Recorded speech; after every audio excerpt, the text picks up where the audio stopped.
بینەرانی بەڕێز لە هەرجەیەکن سڵایەمەتان لەبێت ئەم کاتەوە هەموو کاتێکتان باش بێت هیوای تەندروستێکی باش بۆ گشتلایەکتان دەخوازین. بەڕێزان بەرنامەی ئەمڕۆمان بەرنامێکی تایبەتە لەسەر ڕۆژی شەهیدانی یەکێتی کە 21 یانزەی هەموو ساڵێک دەستنیشانکراوە بە ڕۆژی شەهیدانی یەکێتی و لەم ڕۆژەدا چەندین چالاکی جۆراوجۆر لەسەر ئاستی کوردستان لە ناوچە جیاوازەکانی کوردستاندا ئەنجام دەدرێت کە لەم ڕۆژەدا خاڵشی ها بۆ هاوڕەکانی شەهید کران هەر بۆیەش ئەم ڕۆژە دەستنیشان کراوە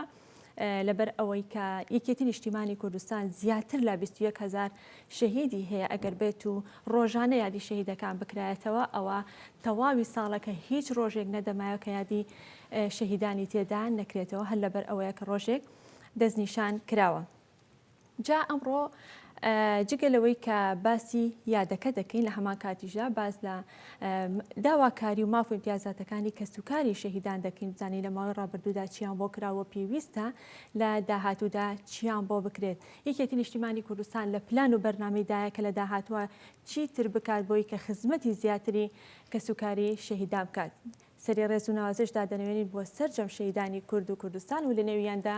شەهیدانی یەکێتی نیشتیمانی کوردستان. لەسەرم بابەتە گفتوگۆ دەکەین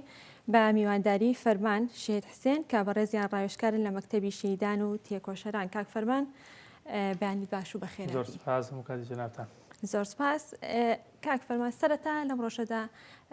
پەیامی خۆت بگەینە دواتر دەست بە گفتوگۆکارمانەکەی. پەیامی ئێمە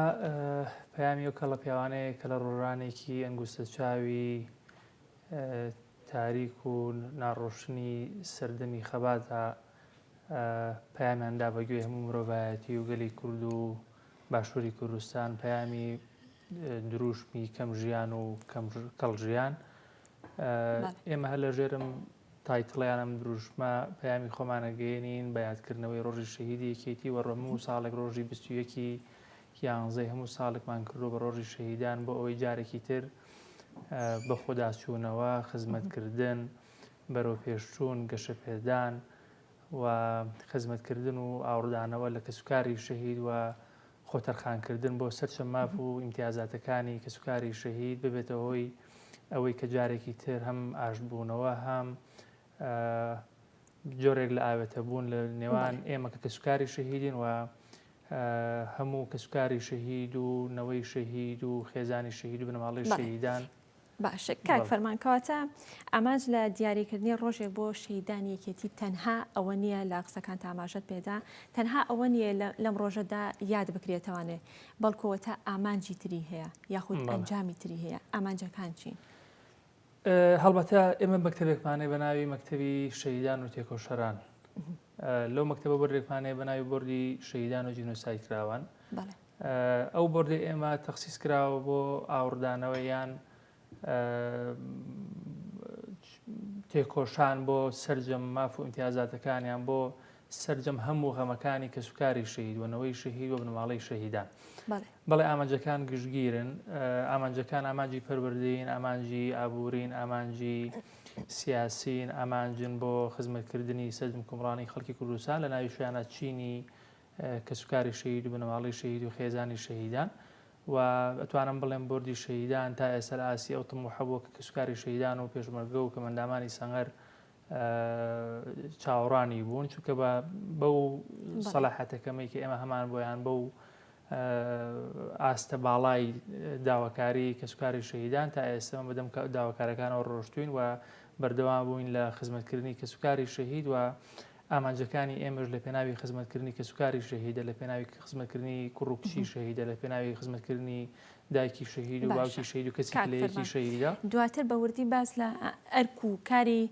مەکتەبی شەهیدان دەکەین بەڵام پێم خۆشە سەرەتا ئەوە بپرسم کە تایبەت بە ماف و امتیازاتەکانی کەسوکاری شەهیدان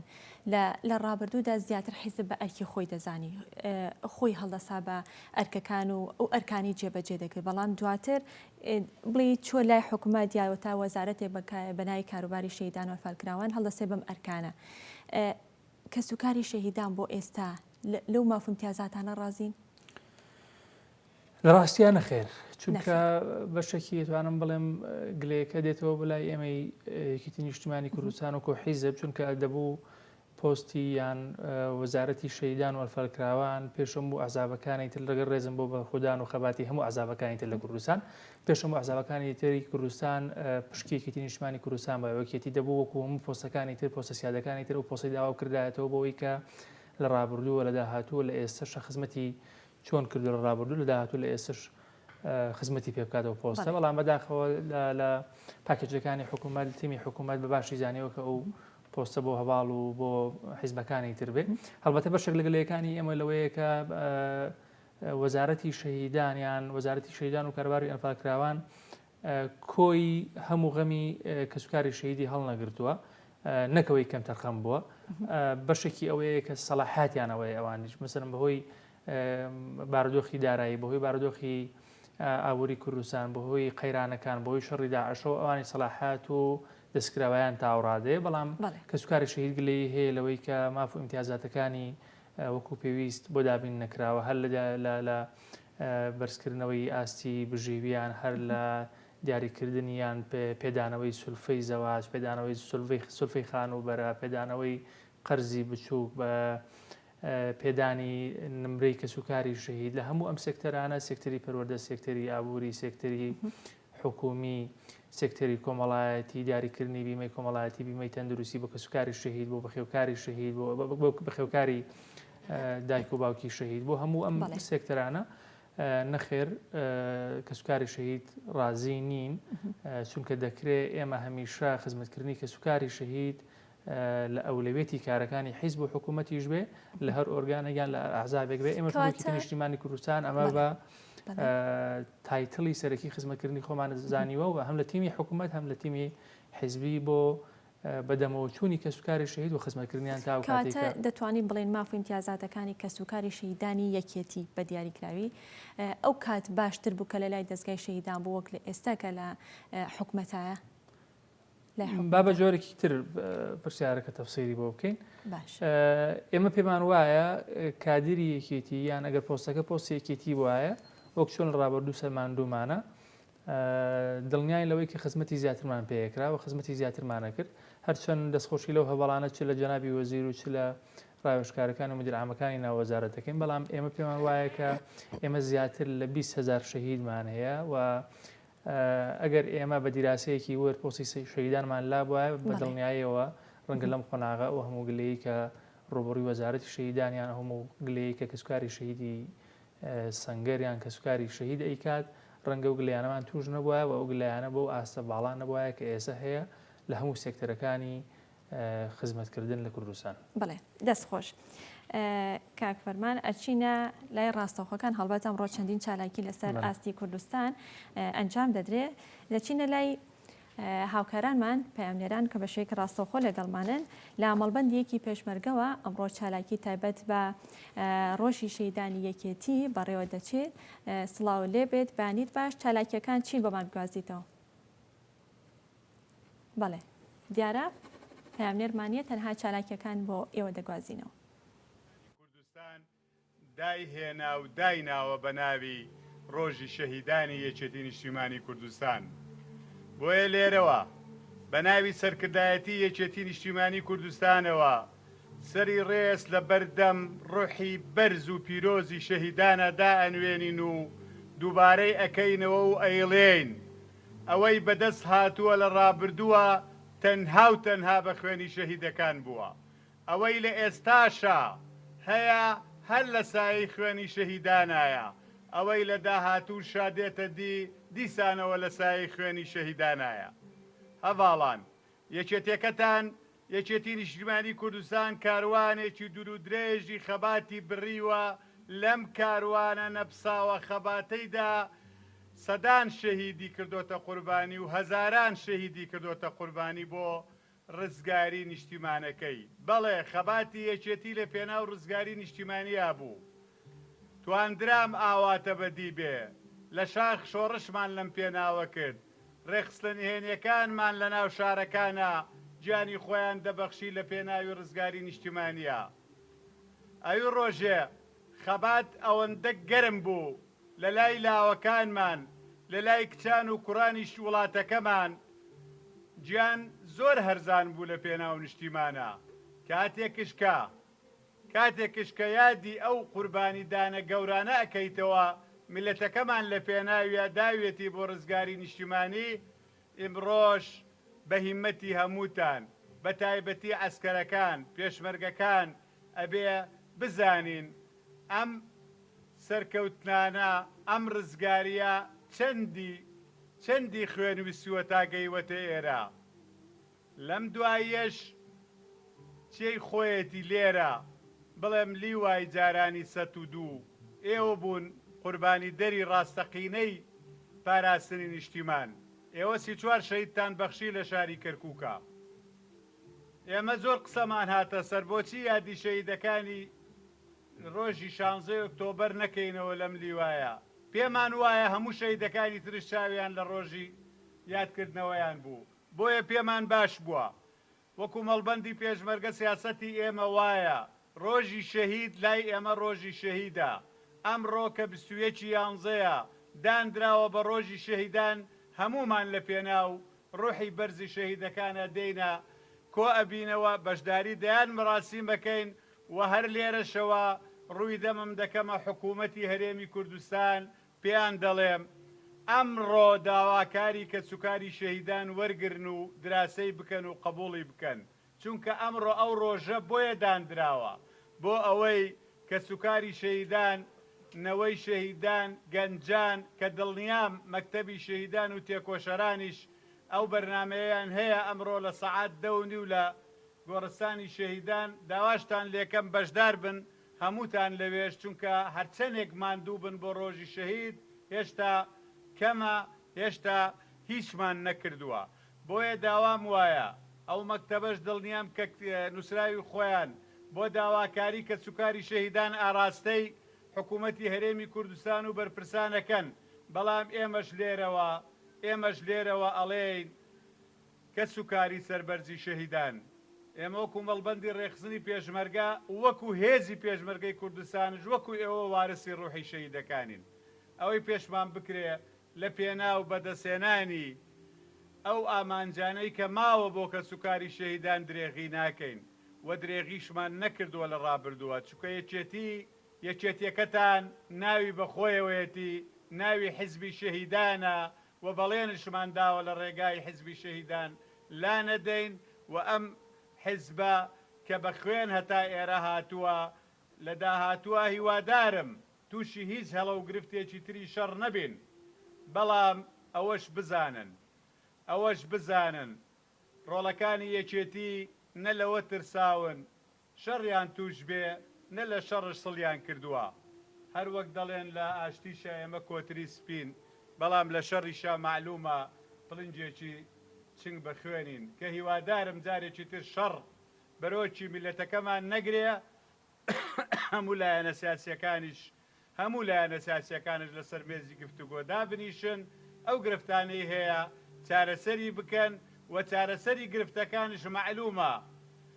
کە یەکێتی شەڕی لەسەرەکە ئەوەیە کە زیاتر خزمەتگوزاری بە خەڵکی کوردستان پێشکەش بکرێ ئەجینا هیچ داوایەکی تر لە گۆڕێ نییە ئەوەی کە هەیە گرفتەکان گرفتێکە لە بۆ بەدەستێنانی خزمەتگوزاریەکانی خەڵک جارێکی تر ئێوەش بەخێر بێن بۆ ئەم یادە پیرۆزەی شەهیدان هەر شاد و سەربەرز بن. بەڵێ بەڕێزان دەستەکەینەوە بە گفتوگۆکانمان ئەوەی کە بینیتان چالاکێک بتایبەت بە ڕۆژی شەیدانی یەکێتی لە مەڵبەندی یەکی پێشمەرگەی سلێمانی ئەگەڕێمە لای میوانەکەم کاک فەرمان ئەوەی کە ئێمە ڕۆژانە زۆر گوێبیستیە بین کە سوکاری شەیدان زۆر ناڕازین لە بار و گوزەرانی خۆیان زۆر ناڕازین بەرامبەر بە ماف و امتیازاتەکانیان ئەم بۆچوونە بۆچی ئەگەڕێتوانێت بۆچی هەمیشە ئەو بۆچوونیان هەیە ئەزانی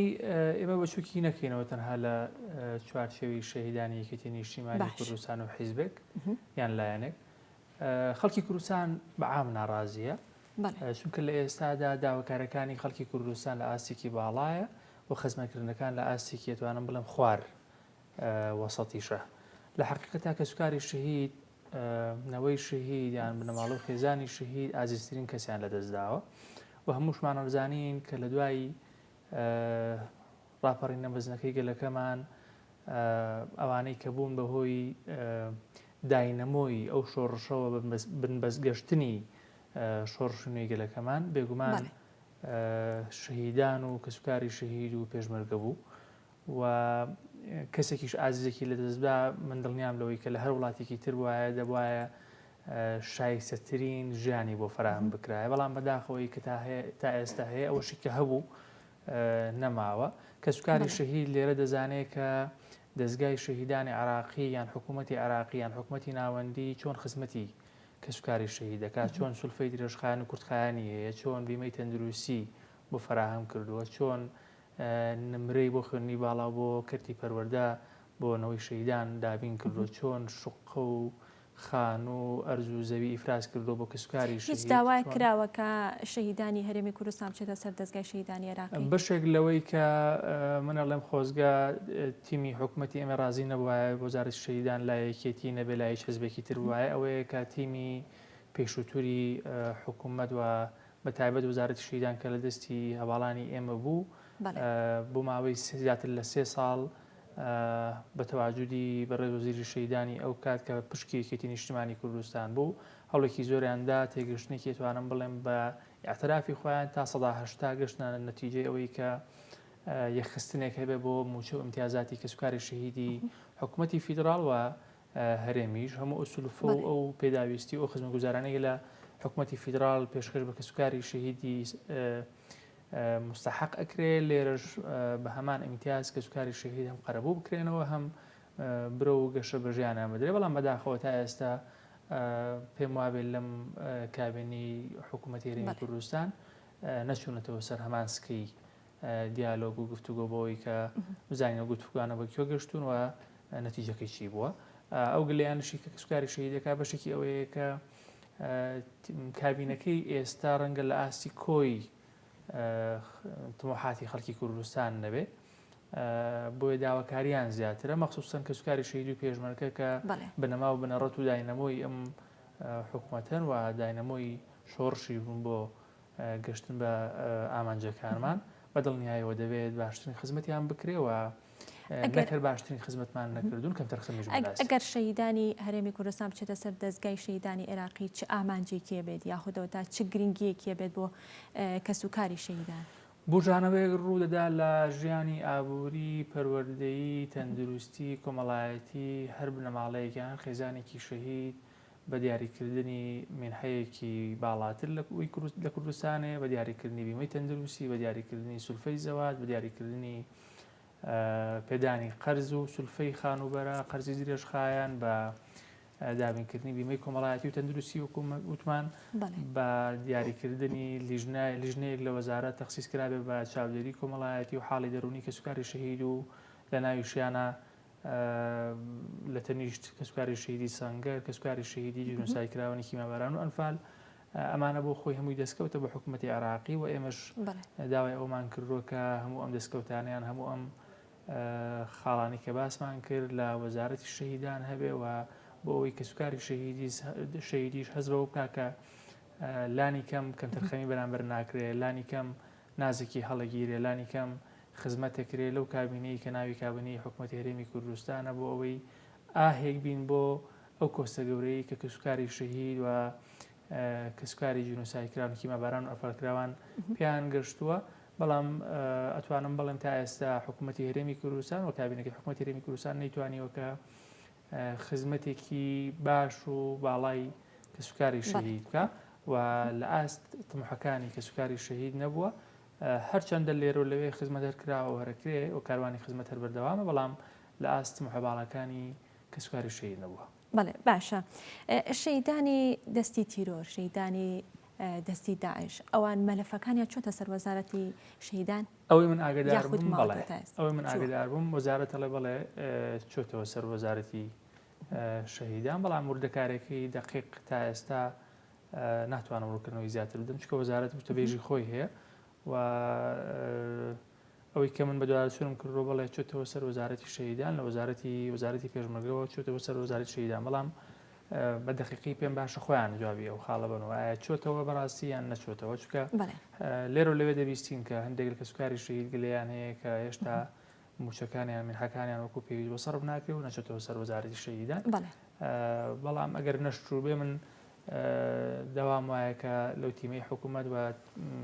ئەو تیمە یەکێتی خۆمان کە لە حکوومەت بە سەکرداتی کاقوبات کاری جدی بکرێ بۆ ئەوەی ئەو کەم و کوڕانە چارەسەر بکرێەوە بە زووترین کار کە سوکاری شەیدانی دەستی تیرۆر مەخسوسان شەیدانی دژی داعش شەڕی دژی داعش هەم بە ئیمتیازەکانیان بگەن هەم خزمەتێکی باش و شایستە بکرێن لە ئاستەمەکانی هەمومانە. دەستخۆش کاک فەرمان ئێستاش ڕاستەوخۆ چینە لای هاوکارمان سەردەشت کە لە گردی شەیدانەوە هەر تایبەت بە ڕۆژی شەیدانی یەکێتی لەگەڵ ئێمەدا ئامادە دەبێ هەڵبەت چالاکی هەیە سەردەشت سڵاو لێبێت بانیت باش فەرموو زانایەکانمان بۆ بگوازەرەوە.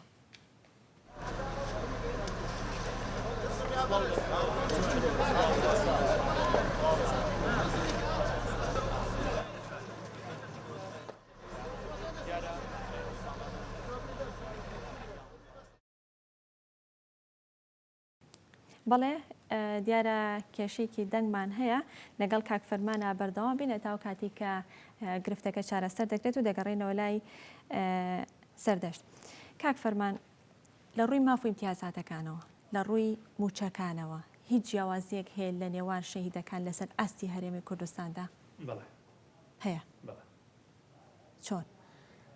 جیاوازەکە چۆنە چەنە چییە؟ ئەزانی بەشێکی قانونیە بەشێکی قانونیە بەشێکی کەمتر خەمیە.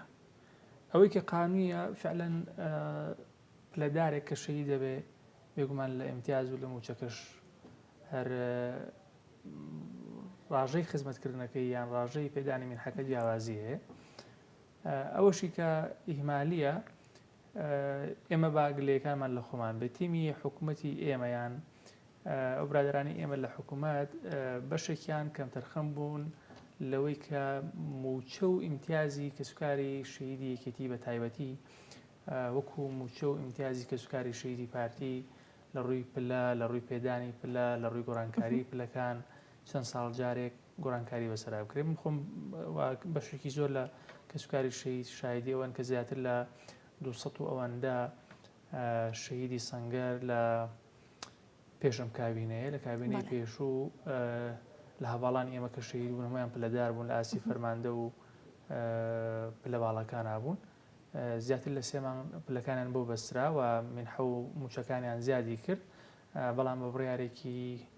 برادرانی پارتی ئەو موچانە ڕاگیرا. ئەمە بەشێکە لە ئەو جیاوازیانەی کە شۆڕ بۆتەوە بۆ ئاستی خوارەوە و لە پشتی ئەمەشەوە ئێمە ئاگداری ئەوەین کە زۆر جار پلەی شەهیدی تر یان شەهیدی لایەنەکانی تر بەرز کراوەتەوە لە کاتێکا کە بە ئێمە وتراوە پلەی شەهیدەکان ڕاگیراوە بەرزکردنەوەی پلەی شەهیدان بەهۆی چاکسازی حکوومەتی هەرێمی کوردستان و بەرنامە چاکسازیەکەی هەیەی ڕاگیراوە بەڵام لێرەوە لەوێ بینیمانەوە دەویستین کە ئەمە وانە بەداخەوە ئەمەش جیاوازیەکی تا ئێستا شەهید هەیە کە پلەی بۆ بەسترابێ بەڵام موچەکەی بۆ نەبەسترابێ موچەکەی بۆ دانەدرابێت چۆن تێناگەم لە ئەنی پلەکەی بۆ بەسترابێت کە بە چ پلەیەک شەهید کرابێ بڵێ پلەکەی بۆ بەسترابێ بەڵام موچەکەی بۆ نەبەسترابێت موچەکەی نەدرابێت موچەی هەیە هەر شەهیدێک بە شەهید حساب کرابێت لە وەزارەتی شەهیدان موچە و مینحەی بۆ سەرف کراوە بەڵام بەڵێ شەهیدمانەیە پلەکەی بۆ بەستراوە بەڵام بۆ نمونە پلەکەی لیوا بووە بەڵام موچەکەی ڕاگیراوە مەسەلەن ئەو پلە ڕاگیراوە گەڕێنراوەتەوە بۆ پلە کۆنەکەی کە پێشتر هەیە بووە مەسەلەن لەو لیستی کە باسم کرد ئەوان بەو شێوازن زیاتر لە 200 و ئەوەندە شەهیدمانەیە کە ئەمانش کێشە بۆ کەسوکاری شەهید دروستەکەن بەڕاستی چونکە یەکسانیەک یان دادپەروەریەک لە کابینەکە نابێنرێ بۆی خزمەتی یەکسانی کەسوکاری شەهید بکرێ بە شێوەیەکی دادپەروەرانە هەڵبەتە کەسوکاری شەهید و هەموو شەهیدانی هەموو لایەنەکان ئێمە خۆمان بەوارسی هەمویان نەزانین و لە ناویشیانە بە تایبەت شەهیدانی یەکێتی بەڵام پێویستە کە هەم ئەو پلانە بگەڕێنرەوە بۆ شوێنی ڕەسەن و شوێنی ئەسڵی خۆیان و هەمیش خزمەتێکی زیاتر بە کەسوکاری شەهید و نەوەی شەهید و بنەماڵی شەهیدان بکرێ. کاک فەرمان بەردەوام بین با بگەڕێنەوە لای سەردەشت کە لە گردی شەهیدان و لەگەڵ ئێمەدا ئامادەیە سەردەشت سڵاو لێبێت بەیانیت باش فەرموو زانیاریەکان چین سەبارەت بە چالاکیەکە تایبەت بە ڕۆژی شەهیدانی یەکێتی بۆ مام گوازەرەوە. بەڵێ جارێکی تر سڵاو لە تۆ لە میوانەکە سڵاو لە بینەرانی گەلی کوردستان ڕۆحی شەهیدە سەربەرزەکان ئاسوودە دەبێ سڵاو ڕێز و سەردا دەنوێنین بۆ کەسوکاری شەهیدان دیارە ئەمڕۆ 21 ڕۆژی شەهیدی یەکێتی نیشتیمانی کوردستانە یەکێتی نیشتیمانی کوردستان هەر لە یەکەم ڕۆژی دامەزراندنەوە تا ئەمڕۆ بە دروشمی کەم ژیان و کەڵژیان هەمیشە سنگی قوتە قەلغان بۆ ئازادی گەلی کورد و پاراستنی خاکی پیرۆزی کوردستان بۆ مەبەستە ئەمڕۆ لە شاری سلێمانی چەند چالاکیەک بەڕێوە دەچێت دیارە من ئێستا لە گردی شەهیدانم لێرە ئەو چالاکیە بۆ ڕۆحی بەرزەفری شەهیدان بەڕێوە دەچێت من بۆ زانیاری وردەکاری زیاتر دەچمە لای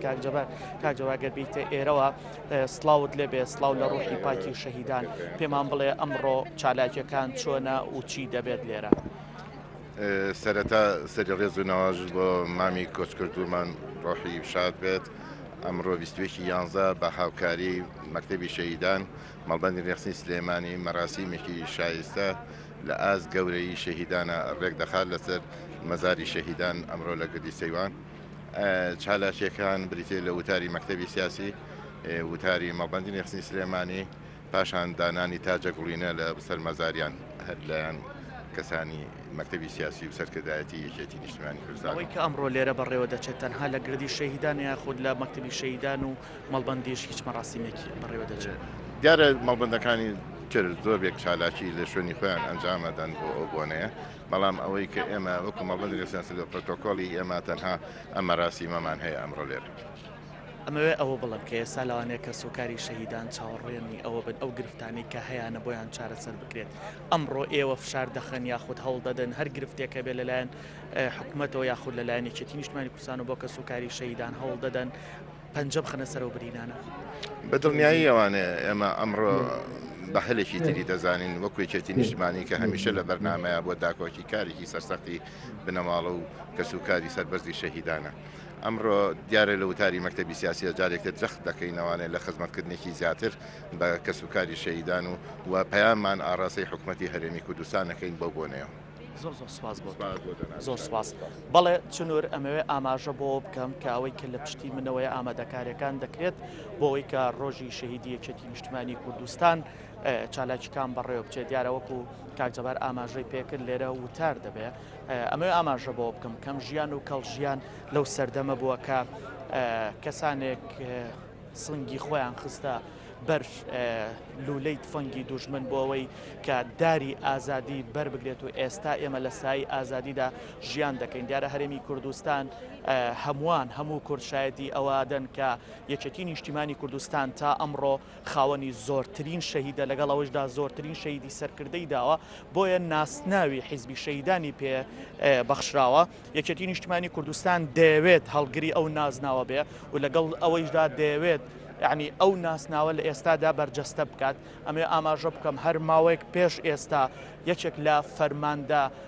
هەرە سەربەرزەکانی نێو یەکێتی نیشتیمانی کوردستان و بەشێک لە هاوڕێکانی بۆ پاراستنی خاکی پیرۆزی کوردستان جارێکی تر لە شەڕی دژ بە داعشدا بەداخەوە کە یەکێکیان شەهید بووین و فەرماندە ئاکام ئێستا لە ژێر چاودێری چڕدایە بۆ یەکێتی نیشتیمانی کوردستانە لە سەرەتای دامەزراندنەوە کە 47 ساڵە تا ئێستا دەیەوێت ئەو هێزە بێت کە چۆن بە هێزی شەهیدان ناسراوە یاخود بە حیزبی شەهیدان ناسراوە ئەو ناسناوە وەکو تاجێک بخاتە سەری بۆیە ئەمڕۆ لێرە لە وتارەکەدا جارێکی تر بشگیری بۆ کە سوکاری شەهیدان دووپات دەکرێتەوە و یەکێتی نیشتیمانی کوردستان وەکەوەی کە لە ماوەی ڕابردوودا جەختی لەسەر کردەوەتەوە هەنی هەرچی بکرێت بۆ کە سوکاری شەهیدان بەقەدەر ئەو شەهیدیان نییە خود ئەو کەسیان نییە کە ڕۆحی خۆی کردوتە خەڵات بۆ گەلەکەی بۆیە یەکێتی بە پێویستی دەتزانێت کە سەردانوێن بۆ کە سوکاری شەهیدان ئێمە لە گەلی کوردستان لێرەین بۆ ئەوەی کە چالاکیەکانی ئەمڕۆ بۆ ئێوە بۆ بینەران گوازینەوە دەگەڕێمەوە لای تۆ چنەوە دەست خۆش سەردەشت ماندوو نەبی سپاس بۆ تەواوی زانیاریەکانت سەبارەت بە چالاکیەکانی تایبەت بە ڕۆژی شەهیدانی یەکێتی کە بۆ ئێمە بۆ بینەران دەگواستەوە گەڕێمەوە لای میوانەکەم کاک فەرمان لە ماوەی ڕابردوودا و تایبەت لە دیداری یەکێتیدا پێشنیارێکرا بۆ دروستکردنی مۆنۆمنتی شۆڕش بۆ شەهیدانی یەکێتی ئەم پێشنیارە گەیشت بەکوێ ئایا کاری لەسەر کرا یاخود هەروە ماوەتەوە چی کراوە تا ئێستا لە دیداری یەکێتی نیشتیمانی کوردستان هەڵبەتە پێشنیاری زۆرمان کرد وەکو سێکتەری یان بۆردی شەیدان و وەکو مەکتەبی شەیدان و تێکۆشەرانیش هەم بۆ کەمەندام هەم بۆ پێشمەرگە هەم بۆ کەسوکاری شەهید و نەوەی شەیدان. یەکێک لەو پێشنیارانەی کە بەندە شەرەفی ئەوان پێ بەخشرا بە حوزوری ئەو برادرانیان ئەو هەواڵانی کە لێوە بوون لە خزمەتی کاقوبات پێشنیاری ئەوم بۆ جەنابی کاقوبات کرد کە مۆنومنتێک دروست کرێ بە ناوی مۆنومنتی شەیدانی شۆڕشی نوێ بۆ ئەوەی چیدی کەسوکاری شەیدانی شۆڕشی نوێیان کەسوکاری شەیدانی یەکێتی نیشتیمانی کوردستان خۆیان بەغەدر لێکرا و نەزانن لەوەی کە ئاوڕیان لێ نەدراوەتەوە مۆنومنتێکی شایستە دروست نەکراوە و نەجاتیشمان بێت لەوەی کە هەر کەسوکارێکی شەهید گلەیلەوە بکاوە فلێکزیان ڕەسمیان پەیکەریان ئەوەی فلان شەهید لە فلان شوێت کراوە یان فلان شەهید فلان شتی بەناوەیە و شەهیدەکەی ئەم کەم تەرخەمی بەرامبەر کراویان غەدری لێکراویان بەدەمەوە چوونێک نەبووە. هەڵبەتە جەنابی کاقوبات لەوێ ئامادەی دەربڕی کە بەڵێ بەجددی کار لەسەر ئەو پێشنیارەکە بەڵام ڕەنگە بۆی سەرقاڵی جەنابیان و سەرقاڵی تیمی حکوومەت و ئەو تیمی کە سەرپەرشتی دیداری یەکێتی کرد ڕەنگە هێشتا نهاتبنە سەرەوەی کە جێبەجێ بکەن بەڵام من لێرەوە لەم مینبەری جەنابتانەوە داوایەکی ڕاستەخۆ لە جەنابی کاک بافڵ سەر بافڵ تاڵەبانی یەکەم کە هەمان پێشنیارە خەمە خزمەتی جەنابی کاک بافڵ بۆ ئەوەی مۆنۆمنتێکی شایستە بە شەهیدانی شۆڕشوونەی گەلەکەمان دروستکە لە ئاست شایستەی و باڵایی گیانفیدایی نەبەردی و نەبەزی شەهیدانی شۆڕشوونێ بێ و دڵنیاشم جێی خۆیەگرێ و دڵنیاشم کە خزمەتی گەورە و شایستا بێ کە پێم وابێت لە جەنابی مام جەلال و لە سەکردەکانمانەوە فێری ئەو بووین کە خزمەتی شەهیدان یان خزمەتی کەسوکاری شەهیدان و نەوەی شەهید ئەو سەربەرزیە یان ئەو سەرفرازیە کە کەم کەس ئەو شەهادەتە وەرەگرێ وەکو چۆن ئەوان شەهادەتی شەهید بوونیان وەرگرتووە و من بە دڵنیاییەوە دڵنیام لەوەی کە کاک بافڵ زۆر مەبەستێتی خزمەتی کەسوکاری شەهید کا لە هەموو سێکتەرەکان بەشێک لە خزمەتەکانیش پێم خۆشە کە ئەم دروستکردنی ئەم مۆنومنتی تێبکەوێت لە ئاستێکی شایستە و باڵا. ئەمە سەبارەت بە پێشنیاری دروستکردنی مۆنومنتەکە هەڵبەت بۆ دیداری یەکێتی و پێشتریش لە کۆنگرەدا چەندین خاڵ یاخود چەندین پێشنیار کراوە بۆ باشترکردنی گوزەرانی کەسوکاری شەهیدان. لەو خاڵانەی لەو پێشنیارانی کە تایبەت بە کەسوکاری شەهیدان لە دیداری یەکێتیە پێشکەشکرا هیچ یەکێک لەمانە کاری لەسەر کراوە لە دوای ئەوە؟ بەڵێ بە دڵنیایی تیمی حکوومەت بە سەکرداتی کاقوبات بە پێی ئەوەی کە تا ئێستا پێڕاگەشتون کاریان لەسەر کردووە چ لە سێکتەری تەندروستی چ لە سێکتەری ئابووری چ لە سێکتەری کۆمەڵایەتی چ لە سێکتەری پەروەردە لە سێکتەری پلاندانان لە هەموو سێکتەرانەی کە ڕاستەوخۆ وەزیرەکانیان یەکێتیان جگرەکانیان یەکێتیە و سەلاحات و دەستکراوەیەکی باشیان هەیە. کاقوبات ڕای سپارتون بۆەوەی کە پێشنیارەکانی دیداری یەکێتی و مەخسووسان بۆ مەکتەبی شەهیدان و بۆردی شەهیدان کە داواکاریمان هەبووە بخرێتە ناو چوارچێوەی کاری تیمی حکوومەتی هەرێمی کوردستان ئەو بەشەی کە بە پشتی خۆمانی ئەزانین و لەوێ لە بە شێوەیەکی قانونی جێی بکرێتەوە. بێگومان ئێمەش وەکو بۆردی شەهیدان دەیان پێشنیاری جوان و شایستە و باڵا بە ئاستی ژیان و گوزەرانی کەسوکاری شەهیدمان داوە بە برادران لە یان هەواڵان لە دیداری یەکێتی و دڵنیاشن کاری لەسەرکرێ و کاقوباتش بەڵێن ئەوەی داوە کە کەم تەرخەمی نەبێت بەرامبەر بە کەسوکاری شەهید و دڵنیاشم کەم تەرخەمی نابێت و ئێمە راپۆرتی وەرزانشمان هەبوو بە بەرسی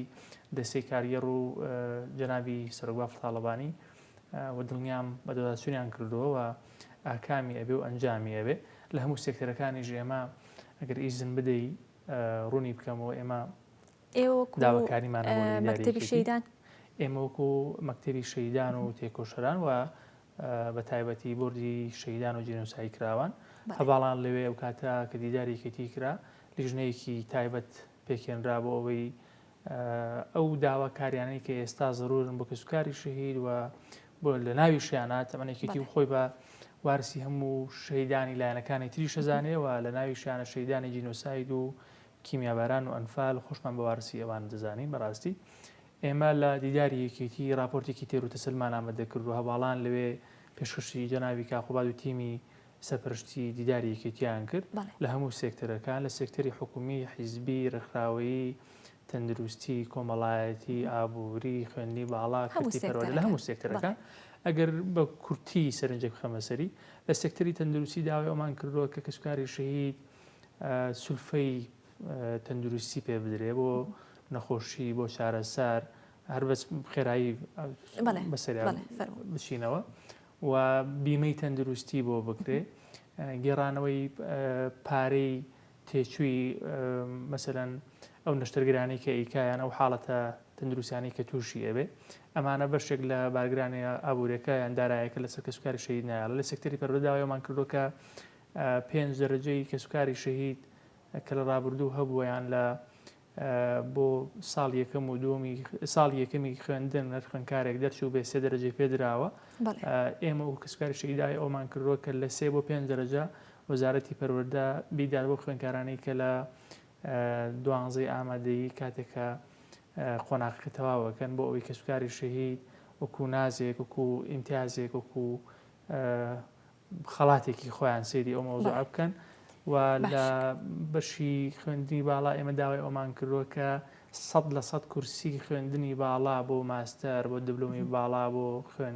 خوێندنی دکتۆرا تەرخان بکرێت بۆ سەرجەم کوڕی و کوڕکشی شەهید وە کوڕکشی شەهیدی لە با بڵین کەسوکاری پلەیەکی شەهید بۆەوەی کە هەز بەکەم تەرخەمی نەکرێت لە بواری خوێندنی باڵاش و دیسانەوە دەرەجەی بەخشی خوێندنی باڵا بگەڕێتەوە لە سێکتەری ڕێکخراوەی و حیزبی داوای ئەومان کردووە کە ڕێژەیەکی جێگیر و نەگۆڕ لە پلە حیزبەکان لە پۆستە حکوومەکان دیاری بکرێت بۆ کەسوکاری پلەیەکی شەهید و دڵنیاشین کە لیژنەکە خۆی بەدوای هەموو ئەم کاروبارانە چێت و نەتیجە شێبێت لە سێکتەری ئابووریش داوای ئەومان کردووە کە سولفەی خانوبەرە بگەڕێتەوە بۆ کەسوکاری شەهید سولفەی زەواج بگەڕێتەوە بۆ کەسوکاری شەهید چونکە تا ئێستا چەند ساڵێکە ڕاگیراوە بە بیانووی بارگرانی دارایی ئەوانەوە و ئەو سولفەیە کە پێوترا قەرزی بچووک ئەوش دیسانەوە بکرێتەوە بگەڕێتەوە بۆ کەسوکاری شەهید وەکو حاڵەتێکی ئیسلام ئامەڵەی لەگەڵ بکرێەوە ئەنجومەنی وەزیران تیمی حکوومەت فەرمانمان دوومان کردی زۆر سپاس بۆ فەرمان شێر حسێن کە بەڕێزیان ڕاوێژکار لە مەکتەبی شەهیدان و تێکۆشەنە سپاس بۆی کە لەم بەرنامە تایبەتەدا لەگەڵ ئێمەدا ئامادە بوون درود بۆ ڕۆحی پاکی شەهیدان سەری ڕێز و نەوازشدا دەنەوێن بۆ سەرجەم شەهیدانی کورد و کوردستان و لە نێویاندا بە تایبەت شەهیدانی یەکێتی نیشتیمانی کوردستان سپاس بۆی کە تا ئێستا بینەرمان بوون کاتێکی خۆشخواتان لەگەڵ